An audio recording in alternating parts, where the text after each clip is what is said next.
റിയൽമിയുടെ Realme നിയോ 7 എന്ന പുതിയൊരു smart phone launch ചെയ്യാൻ പോകുന്നുണ്ട്. ഈ ഒരു ഫോണിന്റെ ലോഞ്ച് ഡേറ്റ് ഇപ്പോൾ ഒഫീഷ്യലായിട്ട് കൺഫേം ആയിട്ടുണ്ട്. പിന്നെ ഫീച്ചേഴ്സിനെ പറ്റിയിട്ടുള്ള പല കാര്യങ്ങളും അറിയാൻ കഴിഞ്ഞിട്ടുണ്ട്. അതുപോലെ തന്നെ വിലയെ പറ്റിയിട്ടുള്ള ചില ന്യൂസുകളും ഇപ്പം പുറത്തു വന്നിട്ടുണ്ട്. ഇപ്പം ഈ ഒരു വീഡിയോയിൽ നമ്മൾ നോക്കാൻ പോകുന്നത് റിയൽമി നിയോ 7 എന്നുള്ള സ്മാർട്ട് ഫോണിനെ പറ്റിയിട്ടാണ്. നമ്മൾ ആദ്യം ഫീച്ചേഴ്സും കാര്യങ്ങളൊക്കെ നോക്കുകയാണെന്നുണ്ടെങ്കിൽ റിയൽമി നിയോ 7 6.78 ഇഞ്ചിന്റെ 1.5K റെസൊല്യൂഷനിൽ വരുന്ന അമോലെഡ് ഡിസ്പ്ലേയും കാര്യങ്ങളൊക്കെ വരുന്നതായിരിക്കും.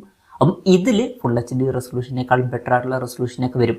പിന്നെ പഞ്ചോൾ ഡിസൈനുമായിട്ടായിരിക്കും ഈ ഒരു സ്മാർട്ട് ഫോൺ വരിക. പഞ്ചോൾ വരിക ടോപ്പ് സെൻറ്റർ ഭാഗത്തായിട്ടായിരിക്കും.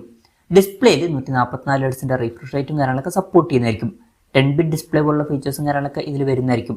അപ്പം ഈ ഒരു ഫോണിൽ അത്യാവശ്യം നല്ല ഡിസ്പ്ലേ ഫീച്ചേഴ്സും കാര്യങ്ങളൊക്കെ വന്നേക്കാം. പിന്നെ in display finger print sensor ഇതിൽ വരുന്നതായിരിക്കും. ഈ ഒരു ഫോണിന്റെ വെയിറ്റ് വരിക ഏകദേശം 213.4 ഗ്രാം ആയിരിക്കും. പിന്നെ തിക്നെസ് വരിക 8.56 mm ആയിരിക്കും.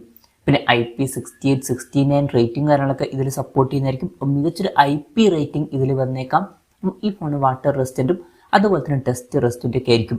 ഇനി പ്രോസസ്സറിൻ്റെ കാര്യത്തിലോട്ട് വരികയാണെന്നുണ്ടെങ്കിൽ MediaTek Dimensity 9300+ എന്ന പ്രോസസ്സറുമായിട്ടായിരിക്കും ഈ ഒരു സ്മാർട്ട് ഫോൺ വരിക. ഇപ്പം ഇത് ഏറ്റവും ലേറ്റസ്റ്റ് ആയിട്ടുള്ള ഫ്ലാഗ്ഷിപ്പ് പ്രോസസ്സർ അല്ല, എന്നാലും തൊട്ട് മുമ്പുള്ള ഫ്ലാഗ്ഷിപ്പ് പ്രോസസ്സറാണ്. അപ്പം മികച്ച പെർഫോമൻസും കാര്യങ്ങളൊക്കെ ഇത് ലഭിക്കേണ്ടത് തന്നെയാണ്. പിന്നെ ഈ ഫോണിന്റെ വില ഏകദേശം 29,100 രൂപ പ്രൈസ് റേഞ്ചിലായിരിക്കും വരിക എന്നാണ് ഇപ്പോഴുള്ള റിപ്പോർട്ടിൽ പറയുന്നത്. ആ ഒരു പ്രൈസ് റേഞ്ചിൽ ഈ ഒരു പ്രോസസ്സർ വളരെ മികച്ച ബെസ്റ്റ് ആയിട്ടുള്ള പ്രോസസ്സറാണ് എന്ന് തന്നെ പറയാവുന്നതാണ്. പിന്നെ 5G സപ്പോർട്ടും കാര്യങ്ങളൊക്കെ ഇതിൽ വരുന്നതായിരിക്കും. ഈ ഒരു ഫോണിന്റെ 6GB Ram വെർഷനും 8GB Ram വെർഷനും 12GB Ram വെർഷനും പിന്നെ 16GB റാം വെർഷനും ഒക്കെ വരുന്നതായിരിക്കും. ഇന്റേണലിന്റെ കാര്യത്തിൽ 128GB ഇന്റേണൽ വെർഷനും 256GB ഇന്റേണൽ വെർഷനും 512GB ഇന്റേണൽ വെർഷനും അതുപോലെ തന്നെ 1TB ഇന്റേണൽ വെർഷനും കാര്യങ്ങളൊക്കെ വരുന്നതായിരിക്കും. IR ബ്ലാസ്റ്റർ എന്നുള്ള ഫീച്ചർ ഈ ഫോണിൽ വരും. ഈ ഫോൺ റിമോട്ടൊക്കെ ആയിട്ട് യൂസ് ചെയ്യാൻ കഴിയുന്നതായിരിക്കും. പിന്നെ സ്റ്റീരിയോ സ്പീക്കേഴ്സും കാര്യങ്ങളൊക്കെ ഈ ഫോണിൽ വരും. Android 15 ബേസ് ആയിട്ടുള്ള റിയൽമി സോഫ്റ്റ്വെയർ ആയിരിക്കും ഈ ഫോണിൽ വരിക. ക്യാമറയുടെ കാര്യം പറയുകയാണെന്നുണ്ടെങ്കിൽ ഫോണിന്റെ പിന്നിൽ ഡ്യുവൽ ക്യാമറ സെറ്റപ്പ് വരാനാണ് സാധ്യത. 50 MP മെയിൻ ക്യാമറ സെൻസർ ഇതിൽ വരുന്നതായിരിക്കും. ഇതിൽ വോയിസിന്റെ സപ്പോർട്ടും കാര്യങ്ങളൊക്കെ വന്നേക്കാം. പിന്നെ 8 MP അൾട്രാ വൈഡ് ആംഗിൾ ലെൻസും വരുന്നതായിരിക്കും. ഫ്രണ്ടിൽ 16 MP സെൽഫി ക്യാമറ വരാനാണ് സാധ്യത. ബാറ്ററിയുടെ കാര്യത്തിൽ 7000 mAh ബാറ്ററി വരുന്നതായിരിക്കും. അപ്പം വളരെ കൂടിയ ഒരു ബാറ്ററി കപ്പാസിറ്റി ഇതിൽ വരുന്നതായിരിക്കും. അതെടുത്ത് പറയേണ്ട ഒരു കാര്യമാണ്. പിന്നെ 80 വാട്ടിന്റെ ഫാസ്റ്റ് ചാർജിംഗ് സപ്പോർട്ടും ഇതിൽ വരുന്നതായിരിക്കും. Type-C ചാർജിംഗ് പോർട്ടും ഇതിൽ വരും. അപ്പം മികച്ചൊരു ബാറ്ററി സെറ്റപ്പും കാര്യങ്ങളൊക്കെ ഈ ഫോണിൽ വരുന്നതായിരിക്കും.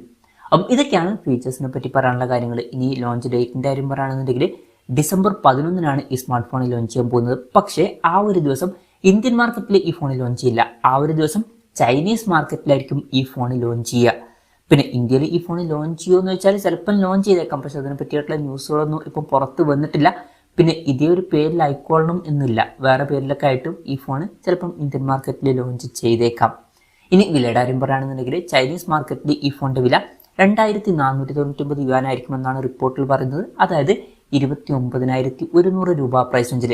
ആ ഒരു പ്രൈസ് റേഞ്ചിലൊക്കെയാണെന്നുണ്ടെങ്കിൽ ഈ പറഞ്ഞിട്ടുള്ള ഫീച്ചേഴ്സ് എങ്ങനെയുണ്ടെന്ന് വെച്ചാൽ അത്യാവശ്യം നല്ല ഫീച്ചേഴ്സാണ്. മികച്ച ഡിസ്പ്ലേ ഫീച്ചേഴ്സും നല്ല മികച്ച പ്രോസസ്സറും അതുപോലെ തന്നെ മികച്ച ബാറ്ററി സെറ്റപ്പ് ഒക്കെ വരുന്നുണ്ട്. തിരക്കില്ലാത്ത ക്യാമറ സ്പെസിഫിക്കേഷനും കാര്യങ്ങളൊക്കെ ഇതിൽ വന്നേക്കാം. അപ്പം ഈ ഒരു പ്രൈസ് റേഞ്ചിലാണെന്നുണ്ടെങ്കിൽ ഇത് അത്യാവശ്യം നല്ലൊരു പ്രൈസിംഗ് ഒക്കെ തന്നെയായിരിക്കും. പക്ഷേ ഇന്ത്യയിൽ ലോഞ്ച് ചെയ്യുകയാണെന്നുണ്ടെങ്കിൽ ഈ ഒരു പ്രൈസിംഗ് നമുക്ക് എക്സ്പെക്ട് ചെയ്യാൻ പറ്റില്ല. ഈ ഫോണിന്റെ വില ഒരു 35,000 രൂപ പ്രൈസ് റേഞ്ചിൽ വരെ പോയേക്കാം. എന്തായാലും കൺഫർമേഷൻസ് ഒന്നുമില്ല, ജസ്റ്റ് നമ്മുടെ എക്സ്പെക്ടേഷൻ പറഞ്ഞു എന്നേ ഉള്ളൂ. എന്തായാലും റിയൽമിയുടെ റിയൽമി നിയോ 7 എന്ന പുതിയൊരു സ്മാർട്ട് ഫോൺ ലോഞ്ച് ചെയ്യാൻ പോകുന്നുണ്ട്.